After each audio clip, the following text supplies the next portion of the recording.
ज़ल्मी ने दूसरी मर्तबा पाकिस्तान सुपर लीग का टाइटल जीत लिया है। फाइनल में हैदराबाद किंग्स पेन को 5 विकेटों से शिकस्त हो गई है। पहले खेलते हुए हैदराबाद किंग्स पेन की टीम 129 रन बनाकर आउट हुई। साइम अयूब 54 रन बनाकर नुमाया रहे। पेशावर ज़ल्मी के एरन हार्डी ने 3 और नाहिद राना ने 2 विकेटें हासिल की। जवाब में पेशावर ज़ल्मी ने हदफ 16वें ओवर में 4 विकेटों पर हासिल कर लिया। अब्दुल समद और एरन हार्डी ने शानदार निस्फ सेंचुरी स्कोर की है।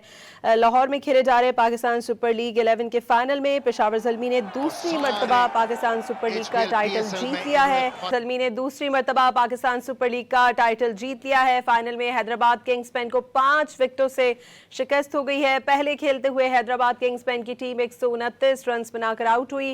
साइम अयूब 54 रन बनाकर नुमाया रहे। पेशावर ज़ल्मी के एरन हार्डी ने 3 और नाहिद राना ने 2 विकेटें हासिल की। जवाब में पेशावर ज़ल्मी ने हदफ 16वें ओवर में 4 विकेटों पर हासिल कर लिया।